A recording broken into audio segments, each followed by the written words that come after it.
नमस्कार छात्रों, हम चर्चा कर रहे थे भारत में जनसंख्या वृद्धि और अब हम इसके अंतिम पड़ाव की चर्चा करने जा रहे हैं, जो बेहद ही महत्वपूर्ण है।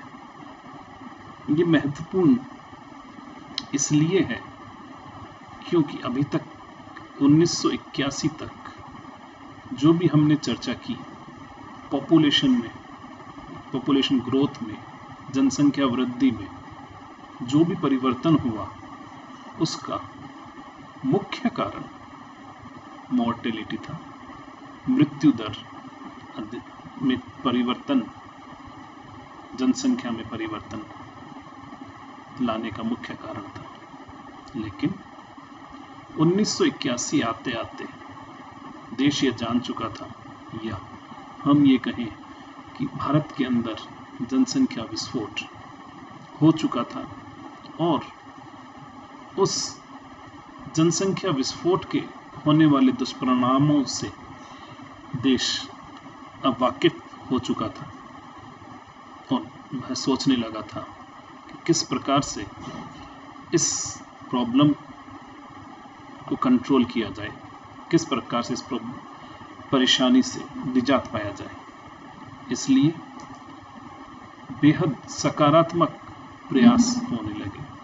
किसी भी जनसंख्या में, किसी भी देश की, किसी भी प्रदेश की जनसंख्या में मॉर्टेलिटी घट रही होती है, जैसा कि हम डेमोग्राफिक ट्रांजिशन थियरी में देखते हैं। इसके पश्चात एक सर्टेन लेवल के बाद में जब वह देश सर्टेन लेवल की उन्नति कर लेता है, प्रगति कर लेता है, ग्रोथ प्राप्त कर लेता है, उसके पश्चात उसकी फर्टिलिटी में, यानी कि बर्थ रेट के अंदर, जन्म दर के अंदर कमी आना शुरू होता है। और वह फेज हमने 1981 के बाद से भारत के अंदर देखा है। जैसे मैंने कहा, देश ये जान चुका था कि अगर हमें, जो देश जनसंख्या विस्फोट को न केवल देख चुका था, बल्कि सोशियो इकोनॉमिक, सामाजिक आर्थिक दृष्टि से भी देश ने इस समय तक काफी प्रगति कर ली थी, और वह यह जानने लगा था कि यह प्रगति, अगर जनसंख्या इसी प्रकार से बेतहाशा बढ़ती रही तो कितनी भी आप प्रगति कर लो, जनसंख्या को पूर्ण नहीं होगी।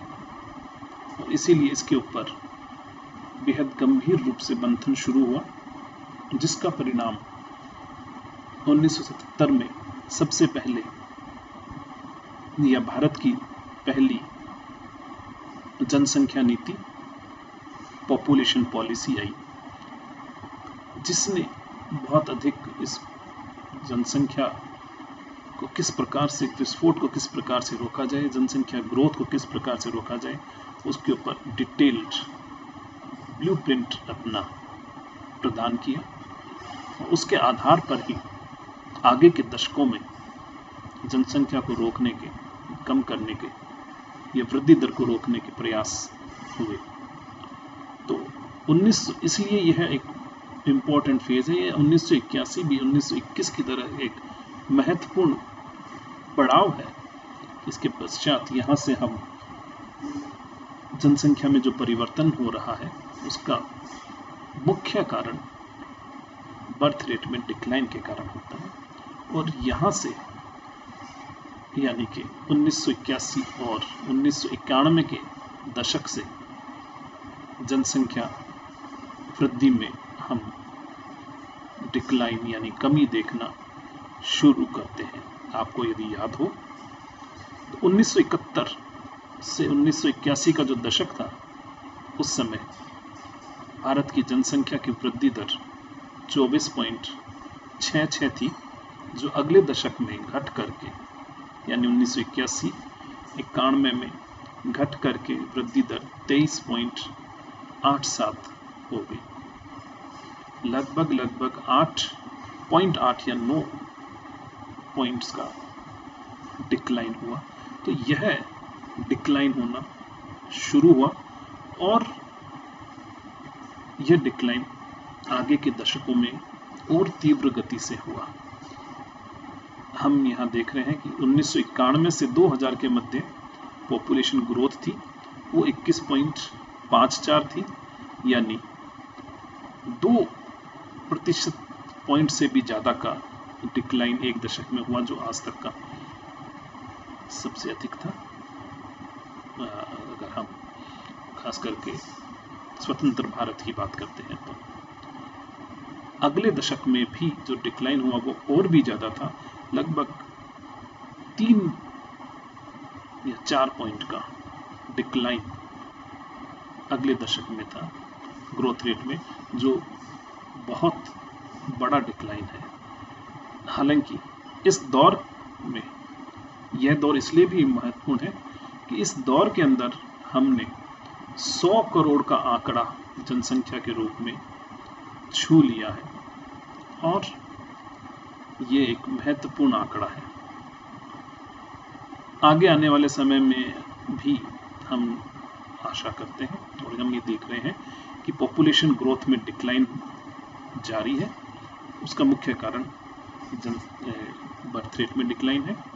यहाँ हम अब जो है आपको बताते हैं किस प्रकार से डेथ रेट और बर्थ रेट के अंदर डिक्लाइन हुआ, चेंजेस आए। यहाँ पर डेथ रेट यानी मृत्यु दर में परिवर्तन दिखाया गया है और इस कॉलम में जन्म दर में परिवर्तन दिखाया गया है।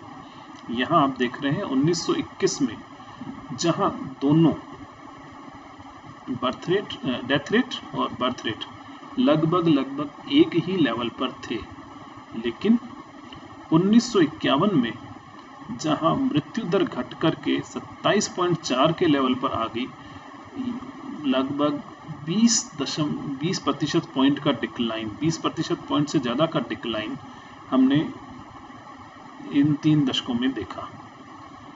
वहीं जन्म दर घट करके 48 पॉइंट से 43 या 44, केवल 4 या 5% पॉइंट का डिक्लाइन हुआ, जबकि यहाँ पर 21% पॉइंट का डिक्लाइन हो गया।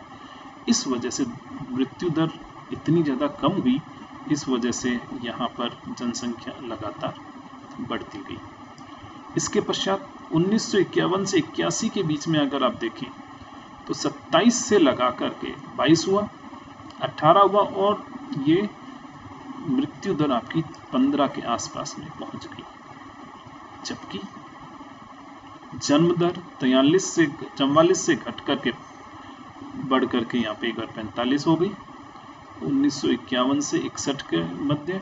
इसके बहुत सारे फैक्टर थे, वर्ल्ड पॉपुलेशन का, भारत का स्वतंत्र होना, यूनाइटेड नेशन WHO द्वारा सहायता प्रदान करना, वर्ल्ड वार पर के पश्चात की पोजीशन, इन सब से, और हेल्थ इम्प्रूवमेंट के कारण से ये सारा आपका जो थी आपकी एक जन्म दर जो है वो इस समय यहाँ पर आपकी बढ़ी। इसके पश्चात यहाँ पर 4 पॉइंट की कमी आई और बाद में 81 तक आते आते ये 36 हो गए, यानी 44 से 36 लगभग 8% पॉइंट का डिक्लाइन हुआ जन्म दर में, जबकि यहाँ पर 27.4 से 15 लगभग 12-13 प्रतिशत पॉइंट का डिक्लाइन डेथ रेट में हुआ और वह डिफरेंस आपको यहाँ पर हमारे दिखाई दे रहा है। यहाँ आप ये अगर नज़र डालें तो 27 से 22 हुआ, लगभग 5% पॉइंट का डिक्लाइन हुआ, जबकि यहाँ पर 1% पॉइंट का इंक्रीज हुआ। इसलिए 1951 और 60 के मध्य आपने अत्यधिक वृद्धि वहाँ पर नजर आई। फिर यहाँ पर आपका डिक्लाइन हुआ, तो यहाँ पर डिक्लाइन उतना नहीं हुआ, लेकिन यहाँ के पश्चात आप स्थिति डिफरेंट देखते हैं। अब मृत्यु दर में जो डिक्लाइन है वह 15 से घटा करके 10 पर आया एक दशक में, जबकि यहाँ पर 36 से घट करके लगभग 30 हुआ, 6% पॉइंट का डिक्लाइन हुआ। यहाँ पर 5% पॉइंट का डिक्लाइन हुआ लगभग। इसलिए आपने यहाँ पर 1991 के अंदर हमने जो देखा था कि 1991 में पहली बार डिक्लाइन हुआ 24.66 से घट करके 23.87 यानी लगभग 0.7% का डिक्लाइन हुआ। और यह डिक्लाइन आपको यहाँ पर साफ दिखाई दे रहा है कि यहाँ पर डेथ रेट के अंदर डिक्लाइन तो हुआ है 5 पॉइंट का और यहाँ पर 6 लगभग आसपास का डिक्लाइन इसके अंदर था। इसके पश्चात 10 से 8.5 हुआ, लगभग 1.5% पॉइंट का डिक्लाइन डेथ रेट में हुआ, जबकि 5% का पॉइंट का डिक्लाइन बर्थ रेट में हुआ। ये सेम कंडीशन आपको आगे भी नजर आती है। इसलिए 1991 से लगा करके लगातार हमारी जो है पॉपुलेशन ग्रोथ है वो डिक्लाइन होती जा रही है। और अब इसका मुख्य कारण जो है वह जन्म दर में कमी आना है, ना कि मृत्यु दर उसका मुख्य कारण है। मुख्य कारण जन्म दर में कमी आना है। इस प्रकार से हमारी जो पॉपुलेशन है वह चेंज हुई। अब हम इसको समराइज करके जो फेजेस हैं उनको हम एक बार देख लेते हैं पुनः। 1872 या 71 जो भी हम कहें उससे लगा कर के 1901 तक जो हमारी जनसंख्या वृद्धि थी वो काफ़ी फ्लक्चुएटिंग थी। चेंजेस उसके अंदर थे, उसके बहुत सारे फैक्टर्स की हमने चर्चा की है। 1901 से 21 जो है हम इसको स्टैग्नेंट पॉपुलेशन कहते हैं। यदि आपको याद हो 23 करोड़ 80 लाख से बढ़कर के हमारी जनसंख्या इस फेज के दौरान केवल मात्र लगभग ये 24 करोड़ के आसपास में जनसंख्या होगी, वहां से केवल 25 करोड़ तक की जनसंख्या हमारी पहुंची थी। इसलिए इस फेज को हम स्टैग्नेंट पॉपुलेशन, स्थिर जनसंख्या का फेज कहते हैं। 1921 से 1951 का जो फेज था, यहाँ से हम स्टडी ग्रोथ की फेज कहते हैं। यहाँ से हमारी जनसंख्या जो थी वो 36 करोड़ तक पहुंच गई थी, 25 करोड़ से 36 करोड़, और इसमें जो थी वो लगातार ग्रोथ होती गई। 1951 से 1981 का जो पीरियड था वह आपका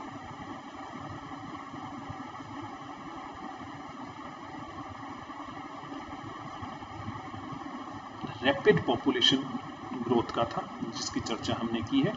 यहाँ पे हमारी जनसंख्या जो है 64 करोड़ पर पहुंच गई थी 36 से सीधा। आपको यहाँ पर मैं दिखाना जो चाह रहा था वो ये 1951 में 36 करोड़ जनसंख्या थी, जो 1981 में 68 करोड़। आप यहाँ पर देखें 1921 में 25 करोड़ से केवल 36 करोड़ हुई हमारी जनसंख्या। 25 करोड़ से 36 करोड़ यानी 11 करोड़ का डिफरेंस आया, जबकि 51 से 81 के मध्य 36 से 68 लगभग 22 करोड़ जनसंख्या का यहाँ पर आपको फर्क नजर आ रहा है ना 1951 से। तो ये सबसे आज तक का सबसे ज्यादा डिफरेंस जो था वो आपको यहाँ पर नजर आ रहा है। इसके पश्चात 1951 से 1911 का दौर शुरू होता है, जो मैंने जैसे कहा कि फर्टिलिटी डिक्लाइन के कारण, जन्म दर कमी के कारण से ये ग्रोथ कम हुई है, और ये एक हमारे लिए बहुत महत्वपूर्ण साइन है। और आगे भी हम लगातार डिक्लाइन जनसंख्या ग्रोथ में होते रहेंगे।